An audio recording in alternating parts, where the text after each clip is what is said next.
Boa parte do que você comeu nas últimas horas só chegou à mesa por causa de insetos ou outros agentes polinizadores. Sem eles, não há alimento.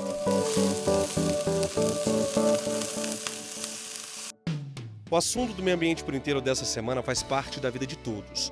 As frutas e vegetais presentes no cardápio, o café que bebemos ou o chocolate que adoça o dia, todos dependem dos agentes polinizadores. 75% do que é cultivado é polinizado por abelhas, moscas, borboletas, morcegos, pássaros, pelo vento, água ou pelo próprio ser humano. É no pólen que está ali os genes, né, daquela planta. Esse pólen, o polinizador vai carregar para uma outra planta. Esse pólen vai fecundar essa flor, no caso, ou a estrutura, né, que a planta tiver, dependendo da planta. E então isso vai, uma vez que essa flor é fecundada, ela vai produzir a semente, que vai produzir o fruto, que vai ser disperso, essa semente vai cair em algum lugar, vai germinar e dar origem a um outro vegetal, uma outra planta. Karina é bióloga e analista ambiental do IBAMA. Ela estuda o comportamento dos animais e a relação deles com as plantas. Explica que alguns agentes polinizadores são fundamentais para a reprodução de determinados alimentos. O maracujá, que vamos mostrar ao longo do programa, é um exemplo. A espécie de abelha que poliniza o maracujá, ela é uma abelha um pouquinho maior, até o pessoal chama de mamangava, é uma abelha bem grandona, que faz um zumbido e tudo mais. Essa espécie de abelha, ela se especializou em polinizar o maracujá, né? Então, toda a flor, toda a arquitetura da flor está preparada para que o pólen grude nas estruturas dessa abelha específica e ela leve esse pólen para uma outra planta de forma que também seja o mais eficiente possível a polinização. O cacau que dá vida a um dos doces mais consumidos no mundo é polinizado por moscas. Já o pequi, fruto típico do Cerrado, por morcegos. O hibisco, por beija-flor. Toda a flor do hibisco ela foi, né, concebida para atrair o beija-flor e aí quando ele vai coletar o néctar, esse pólen é grudado nele. O mundo da polinização é um quebra-cabeça, onde no final todas as peças se encaixam. O vento poliniza os cereais, a água, plantas aquáticas e as abelhas representam 70% de todas as polinizações. Sem elas, certamente nossa alimentação seria pobre, à base de grãos, raízes e poucas espécies de frutas. Se o polinizador que faz essa polinização, por um acaso, deixasse de existir, a gente também não teria mais esse tipo de alimentação, não teríamos tanta diversidade nutritiva, vamos dizer assim, né? Estamos falando de segurança alimentar e conservação da biodiversidade. Recentemente, a WWF, uma organização não governamental com atuação no mundo todo, divulgou o relatório Planeta Vivo 2018, com um panorama sobre a vida no planeta. Segundo o documento, do ponto de vista econômico, a polinização aumenta o valor global da produção agrícola em até 577 bilhões de dólares por ano para os produtores. Lembra que agora há pouco falamos que a polinização pode ser feita pelo homem? O Meio Ambiente por Inteiro foi conhecer esta técnica eficiente e capaz de aumentar a produtividade na lavoura. Estamos em Planaltina, a 50 quilômetros de Brasília. São 15 hectares de maracujá. Há 3 meses, quem cuida do cultivo é o Rafael, técnico agrícola que nos recebe. Pergunto se um plantio como esse exige muito cuidado. Do plantio até a colheita, se não for uma planta bem nutrida, não for adubada, não cuidar das plantas daninhas que atrapalham no seu desenvolvimento, no cuidado na polinização, poda, colheita, até o beneficiamento, muito trabalhoso. O maracujazeiro é uma espécie que necessita de polinização. O pólen é pegajoso, pesado. As flores não podem ser polinizadas pelo vento, apenas por insetos, aves ou pelo homem. As mamangavas, abelhas maiores do que as melíferas comuns, são mais eficientes nesse tipo de pomar. As mamangavas não conseguem fazer a polinização de todo o maracujá. Aí uma excelente opção para o produtor rural é fazer a transferência de pólen de uma flor para outra manualmente. Como é que funciona? É bem simples. O produtor rural, ele passa os dedos nesta parte da flor, que se chama estigma, e aí a gente observa que os dedos ficam com pólen. Aí basta aproximar da outra flor, passar os dedos com pólen, e esse movimento simples já é suficiente para a flor fecundar. A polinização manual é feita em todas as fileiras do cultivo. Cansativo, mas tem resultado garantido. Corresponde a uma taxa média de 75% da fecundação das flores. Pelo método natural, a reprodução ocorre em menos de 10%. Ou seja, a fecundação manual permite ao produtor uma produtividade muito maior. No período da floração, esse trabalho é feito todos os dias. Uma pessoa treinada consegue polinizar cerca de 1.500 flores por hora. Sem essa técnica, o resultado na colheita seria outro. No próximo bloco, vamos mostrar como a polinização pode ajudar a melhorar a genética das plantas. A gente volta já.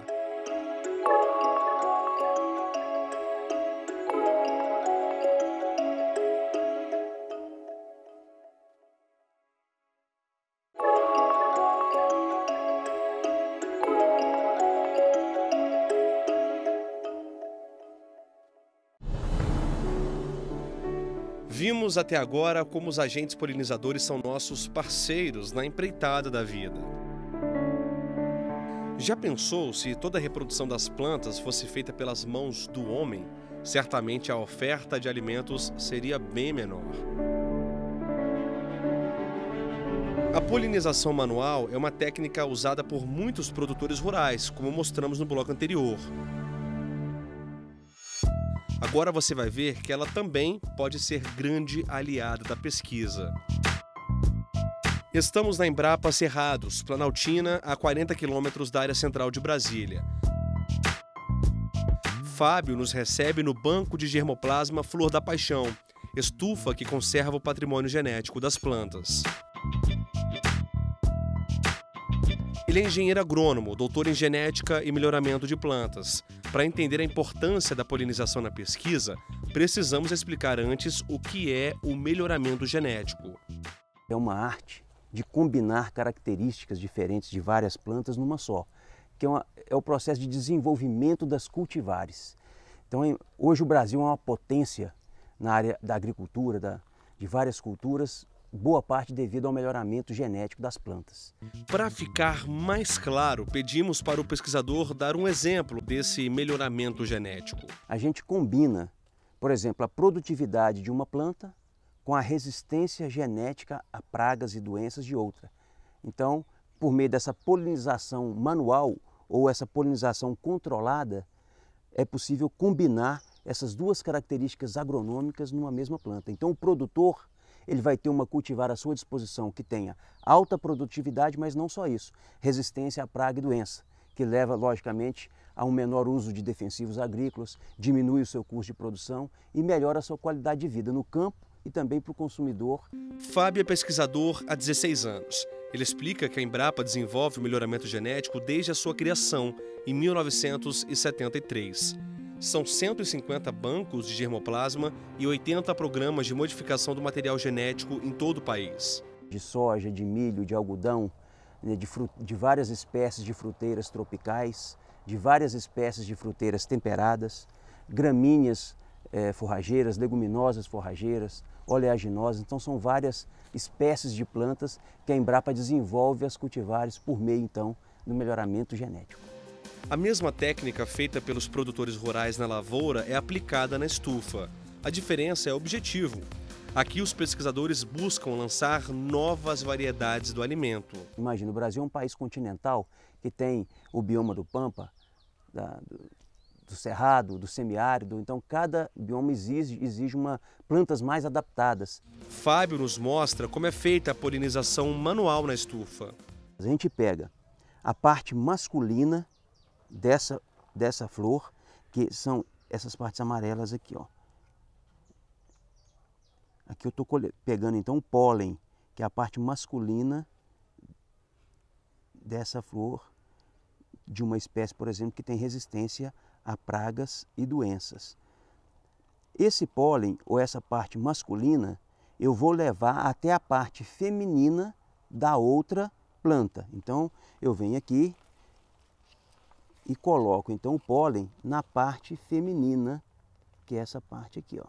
Uma planta resistente à doença e com boa produtividade é o que também busca a ciência. Esse grão de pólen ele vai germinar, ele vai até o ovário e esse ovário ele vai desenvolver um fruto com várias sementes. A semente que nasceu do cruzamento das espécies é avaliada no campo. Pergunto ao Fábio qual a probabilidade dela ser eficiente, como desejam os pesquisadores. Para você chegar naquele material que você deseja, são pelo menos 10 anos de pesquisa. Por quê? Porque eu tenho que combinar várias características numa mesma planta. Eu tenho que levar essa planta para o campo, de modo que eu possa avaliar agronomicamente se aquela planta realmente combinou ou tem todas as características de interesse. E isso eu faço por vários ciclos de seleção e recombinação. Então, por isso que o produtor, quando utiliza uma cultivar com origem genética, a chance de sucesso dele é muito grande, porque ele vai estar pegando uma planta geneticamente superior. E será que a gente consegue fazer uma estimativa de quantos cruzamentos são feitos em 10 anos? Centenas a milhares de cruzamentos para a gente chegar na planta ideal. Pouco tempo aqui dentro já fica muito desconfortável, a gente começa a suar porque é muito quente. A temperatura chega a quase 40 graus, mas acredite, a sensação térmica é ainda pior. Mas a estufa é necessária porque ela controla a umidade e temperatura.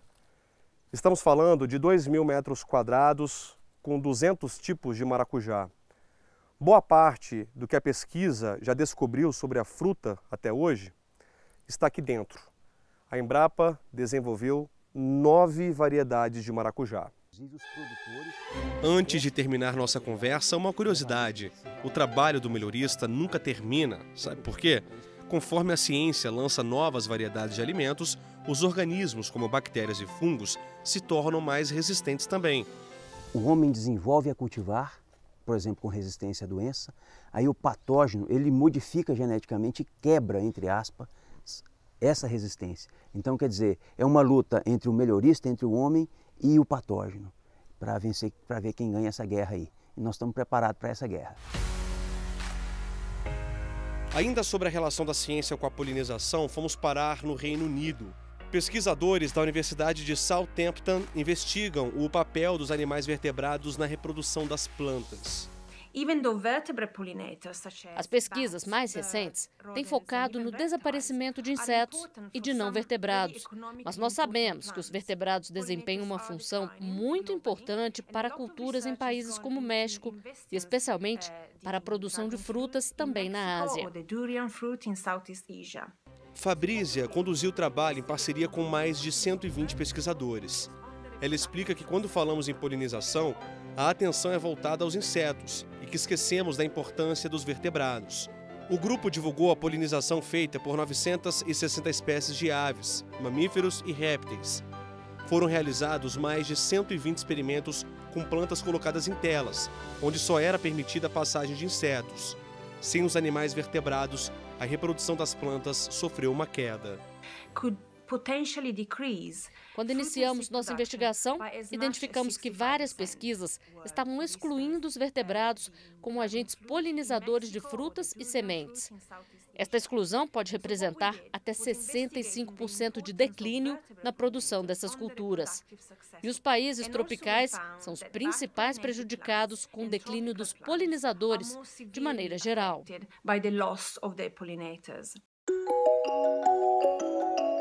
Você sabe como é feita a polinização das orquídeas, uma das flores mais admiradas do mundo? No próximo bloco, o Rafael Oliveira conta pra gente. Voltamos já.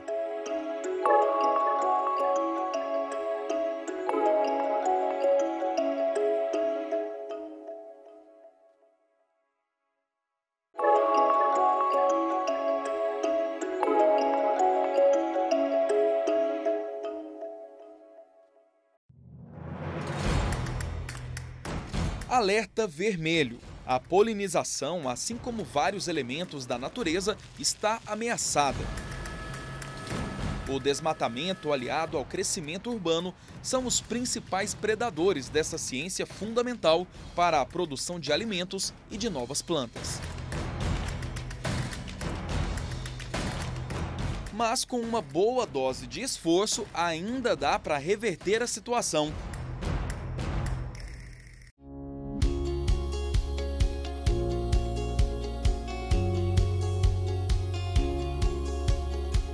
Descobrimos um projeto da Universidade Federal da Bahia chamado Guardiões da Chapada Diamantina, que tem esse objetivo. Eles fizeram um levantamento acadêmico e descobriram que mais de 40% das abelhas e dos polinizadores vertebrados do local estão ameaçados.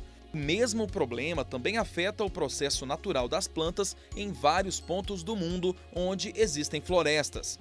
Karen é uma das coordenadoras e explica que moradores da região e até mesmo turistas colaboram tirando fotos do momento da polinização e enviando para a plataforma online. No nosso sistema é possível que a pessoa insira uma foto do animal visitando a flor, como também uma foto da planta. E isso é muito importante a gente separar essas imagens, porque facilita o trabalho de cientistas que identificam essas espécies. E futuramente esses dados vão ser usados para realizar pesquisas científicas, como por exemplo, a gente tentar entender qual é o efeito das mudanças climáticas para a dinâmica dessas espécies ao longo do tempo e também do espaço. Se quiser ajudar na manutenção desse ecossistema, você pode usar até a varanda de casa. Fornecer alimentos para os polinizadores, por exemplo, plantando flores, que vão fornecer recursos para que esses animais possam se alimentar. De forma geral, não existe legislação específica para proteger o processo de polinização, mas o IBAMA tem uma instrução normativa que avalia os riscos da aplicação de agrotóxicos em áreas onde existem insetos que fazem esse serviço.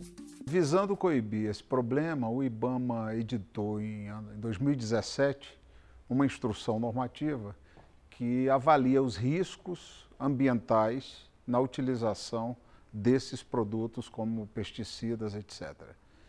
Então, são feitos estudos, processos de avaliação, às vezes com a colaboração dos próprios fabricantes e, dependendo da análise feita, se tenta mitigar o uso desses agrotóxicos, limitar uma certa quantidade e, dependendo do índice de letalidade para os polinizadores, esse produto poderá até ser proibido. Não podemos esquecer também do novo Código Florestal, que dispõe da proteção da vegetação nativa, ou seja, onde boa parte dos agentes polinizadores vivem. Veja, o Código Florestal, entre outros aspectos, ele estabelece um percentual máximo de desmatamento, de utilização da área, seja para que finalidade for, e obriga a que boa parte da propriedade, estamos falando da propriedade privada, fique intacta, com a vegetação nativa. Então, no caso da Amazônia Legal, essa vegetação nativa tem que ser preservada na ordem de 80%. É a chamada área de reserva legal. E isso muda conforme a região do país.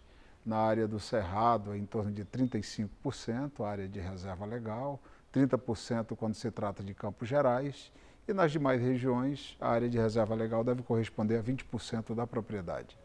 Agora, após esse alerta e o cuidado que devemos ter com as plantas e com os agentes polinizadores, o meio ambiente por inteiro te convida a viajar nos encantos de uma das mais belas flores do mundo, a orquídea.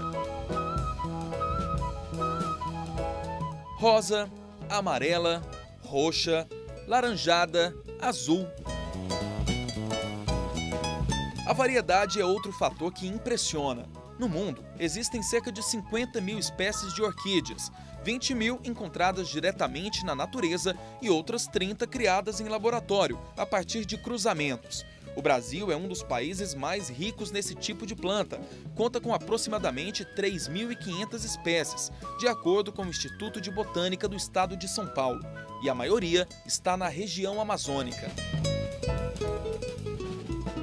Até a polinização da orquídea tem um charme particular. Tem um detalhe que torna a polinização das orquídeas diferenciada e que, ao mesmo tempo, também atrai o olhar de tanta gente para essa flor. Entre as pétalas, sempre há uma que se destaca no meio das outras. Essa aqui, chamada de labelo. Ela possui cores vibrantes, um perfume forte adocicado e, entre as demais, é a única responsável por carregar o néctar, usado para a fecundação e reprodução da espécie. Especialistas afirmam que esse visual todo é capaz de chamar a atenção até dos insetos. Seu Francisco é apaixonado por elas, por isso se especializou no assunto e virou orquidófilo. Ele é dono de uma floricultura no Distrito Federal e tem à disposição do cliente várias espécies. Nós fomos até ele para entender um pouco mais sobre o processo de reprodução dessa flor tão apreciada. Você já ouviu falar no cruzamento selfie? Aqui a gente pode fazer a demonstração fazendo um cruzamento selfie, que normalmente a gente chama, né? Que é o cruzamento dessa orquídea mesmo com ela mesma. Aí então ele vai procurar aqui o aparelho sexual feminino, que se chama estigma, que está logo aqui abaixo da antera. A gente pode observar que ele tem assim uma substância mucilaginosa. No momento em que ele pega, por um acaso, encosta essa polínia aqui, ó, no caso do inseto, mas a gente faz propositalmente, e ela faz então, a partir daqui vai se dar a fecundação. Em seguida, algo inesperado acontece. A beleza, principal característica da orquídea, vai embora, como se fosse um sacrifício necessário para dar vida a dezenas de novas plantas. A gente observa que logo de 2 ou 3 dias essa flor começa a murchar, tá certo? Ela vai murchando lentamente e o ovário vai começando a tomar a forma de uma cápsula. Um processo que dura, em média, 9 meses no caso das orquídeas. Tudo isso faz parte do processo natural, também chamado de simbiótico.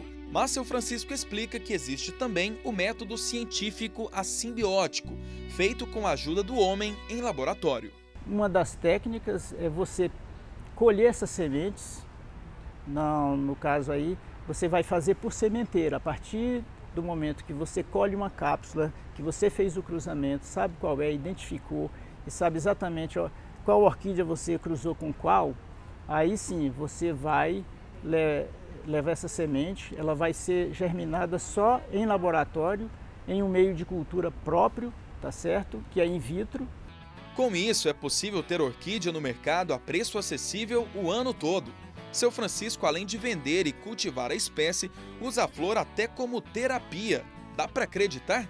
Alguns chamam de orquidoterapia. Em torno das orquídeas há muito interesse e congrega muita gente.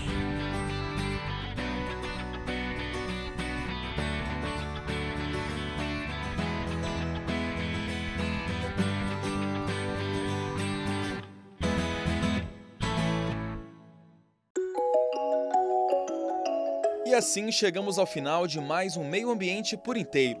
Você pode rever este e outros programas no nosso site tvjustiça.jus.br. Se quiser nos mandar um e-mail, o endereço é meioambienteporinteiro@stf.jus.br. Acesse também o nosso canal no YouTube, TV Justiça Oficial. Até a próxima!